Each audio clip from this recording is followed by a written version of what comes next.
Hi guys.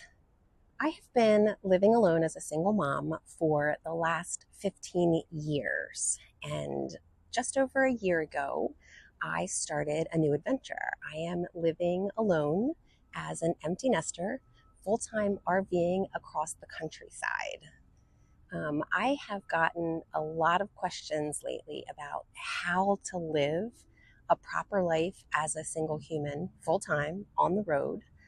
So I put together a short list of 5 tips to talk about how I not only survive as a solo traveler, but also how to thrive as a solo traveler. Because honestly, who wants to just survive when there is so much out here to explore? And I really want to encourage all of you to make your next chapter the most epic adventure yet.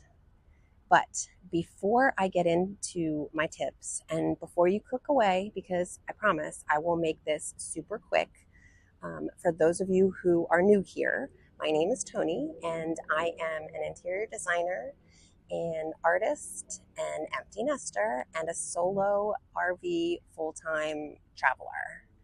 If you really want to hear the long version of how that came about and take a look at my RV, here's the link up here or up there, I don't know, for that video. And I will also put a link in the description as well.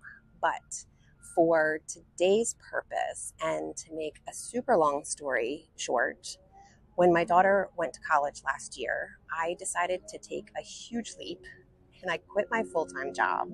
I bought an RV and I started a brand new chapter of living full-time on the road as a single human.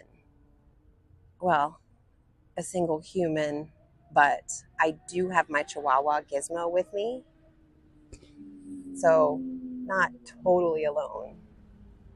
But basically, I'm an introvert, so being single for almost the last 2 decades hasn't really made this move to RV living super extreme.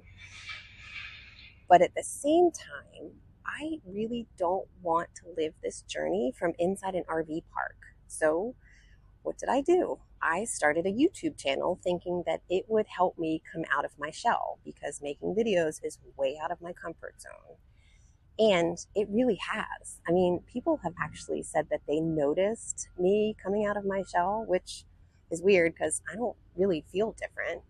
But my point is that if an introvert like me can learn to thrive living solo and traveling in a 40-foot rig on the road, that most roads I've never been on ever, then you guys can also live your dreams and create epic adventures. So without further rambling, because I will, I'm just going to jump right into these tips. And for the record, number 1 and number 5 are kind of like 2 sides of the same coin, but I thought that they were big enough to warrant their own individual places on the list. Number 1 is about competency. I'm not saying that you have to be knowledgeable in every single subject or that you need to know how to fix the air conditioner when it breaks down. It's more about a state of mind and feeling capable of taking care of yourself and your home. And honestly, there are so many ways to get that capable feeling. The very first thing I did when I became a single mom was to start growing my tool bag. And I'm talking actual construction tools like a hammer, a drill, a set of screwdrivers, some hardcore scissors. And since then, my bag has grown a lot. It's actually super heavy, but I also do a lot of renovation projects. So I have a lot more tools than what I started with, and a lot more tools than you need to start with also. The other thing that helps with the competency feeling is keeping a journal of the fixes that I've done or that I've had done. I keep track of the people who have helped me out. I keep track of how they were fixed and when they were fixed. And as far as the people go, even though those folks are typically local to where I am, most of them, they are so happy to give me a referral if they know anybody. And it's kind of gone through a grapevine sometimes. It really feels like a small world when those things happen.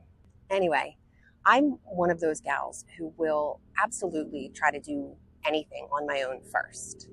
I can't imagine that I can't find what I'm looking for on YouTube. And honestly, if I can't find it, that's a sign that I should make a video myself once I learn how to do it. However, having said that, I am very good at taking things apart, like really good at it. But I am not necessarily that great at putting them back together. So my list of folks to call for advice or tricks on top of YouTube comes in very handy. Also, there are places that offer classes that teach you the basics, like Home Depot and Lowe's and Michael's. They all offer workshops, most of which are free, and they teach you how to do things around the house. And when you feel competent enough to even just try to fix something, or not freak out when you get a flat tire on the side of the road, it makes you feel strong and confident. And you'll feel so much more confident the next time something happens and you don't freak out. My second tip is actually something that I've always done pretty much my entire life, but it's to establish a routine. Every morning for me starts off the exact same way. I get up, I start my coffee, I take the gizmo outside for a quick walk, and then I sit down and I write in my journal my morning pages. And in case anybody's wondering, the morning pages idea, it came from a book called The Artist's Way, I think, by Julia Cameron. I will find out for sure, and I will link that in the description below in case anybody's curious. But the overall gist of the morning pages is that it's basically 3 handwritten pages in a notebook, like the dollar notebook from the dollar store, with an ink pen, about whatever is on my mind at that moment.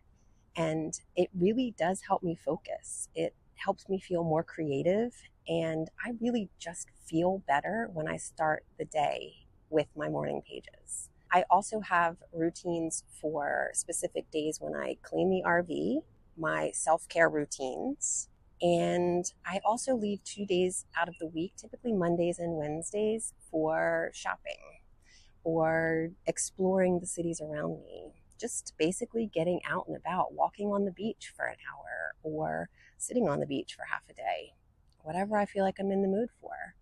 My weekends are typically planned for activities like classes and farmers markets and other events that are happening around town. On top of all of those things, I always get outside for at least an hour every single day. I'll take Giz for a walk or a hike, just anything to be outside in nature, because not being around the campground and not being around the city noises, being in nature is so relaxing. And speaking of relaxing, number 3 is all about self-care. And this is a specific weekly routine that I do on Fridays, which I call Fabulous Fridays, BT dubs. And it might actually be a little more geared towards the single, solo female humans out there, but I also think that it's very important for both genders to involve themselves in a day of self-care. So my specific routine, which I love and I look forward to every single week, I give myself a pedicure and a manicure. I practice yoga for at least 45 minutes, sometimes an hour, and a short meditation practice after that. And all of those things that I do is basically to prep for my evening. I will do my makeup, I will do my hair, and I will find a brand new spot that I've never been for Friday happy hour. In my opinion, Fridays are the best happy hour days of the entire week because everybody around town, wherever you are, has had enough of their week and they will go for a Friday happy hour. I have met so many amazing humans at a Friday happy hour that have remained part of my life to this day. But anyway, the self-care day in general is not just about polishing my nails or fixing my hair. It's about feeling my best self. It's about feeling confident. And when you feel confident, you feel capable of taking on the entire world. Number 4, continuing on with kind of the happy hour aspect. It's something that really has been hard for me to do because I'm an introvert, but it's getting out and meeting people. Don't get me wrong, I love everything about sitting in my RV, drinking my coffee, having my wine, sitting on the beach by myself. And I love being alone, but I don't love feeling lonely. And moving from place to place definitely makes it tricky to meet people. It's not impossible, it's just tricky. So, the very first thing I do when I get to a new place is check out the local Facebook pages because local people will talk about their towns and their cities and their communities 24/7. They'll tell you anything and everything that's going on. Some of it you may not even want to know, but if you're on their pages, you'll find out. That's where I also find out about the flea markets and the farmers markets, which are fantastic. The other thing that I do when I get to a new place is look up the local yoga studios because I do yoga and I like to go to a studio like 3 to 4 times a week, if possible. And if anybody out there takes yoga, you know that yoga studios are friendly, like super friendly. And I also like to go and take pottery classes and art classes and cooking classes, something fun, creative, and interesting. I've also found that a lot of cities do pub crawls or ghost tours or something along those lines. And I love joining those because not only does it teach me about the city, but it's typically a smaller group of people, which makes it much easier to have conversations. So all of those things are typically outside the campground. I have stayed in many campgrounds that actually have their own events, especially in the fall when the holidays are just starting. I always try to join in on those. Barbecues in the summer, Halloween bonfires. Sometimes some of the state parks that I've been in have actually had local bands that come and play. Overall, meeting people for me is sometimes hard, but once I get out there and I meet one person, it seems like it becomes so much easier to just keep going. Number 5 is the other side of the competency coin, and it's about safety. And this is a big one. But honestly, I've always been a loner my entire life. And when I was in college, cardio kickboxing became like this huge thing. So I, of course, signed up for it. And even though it was cardio kickboxing, it made me feel confident and strong. And since then, I've actually taken some boxing classes. And even though I've never been in a fight, although I did punch my sister's boyfriend in the face once, but he deserved it. He was not a nice person at all. But I digress. Knock on wood, never been into a fight, and I hope to never be in a fight, but I feel comfortable enough with my skills that I typically don't stress about safety that much. And if you guys have never boxed or kickboxed or anything else, there are tons of self-defense classes out there. And with YouTube right at your fingertips, you can look up some of those and just learn at home. A couple other tips though is when you're walking, look straight ahead, look people in the eyes. It may be a little bit weird, but it shows that you aren't afraid and that you're confident, and confidence scares people off. Also, if you're constantly looking up instead of at your feet, you're looking at your surroundings. If something feels weird, looks weird, seems weird, walk away from it.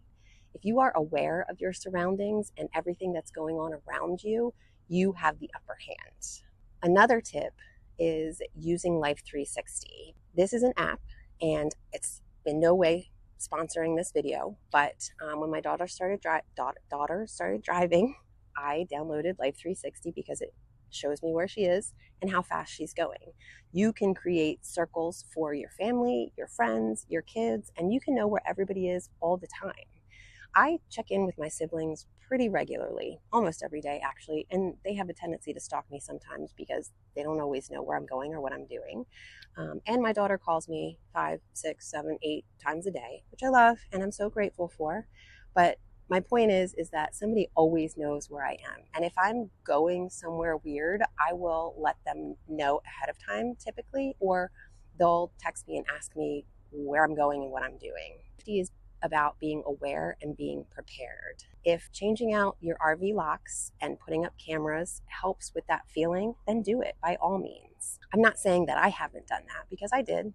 I mean, I don't have cameras, but I did change out all the locks. Whatever you decide to do, don't let fear stop you from living your life and following your dreams. If you guys have any other tips or ideas or tricks or thoughts about living solo on the road or in general, then leave a comment.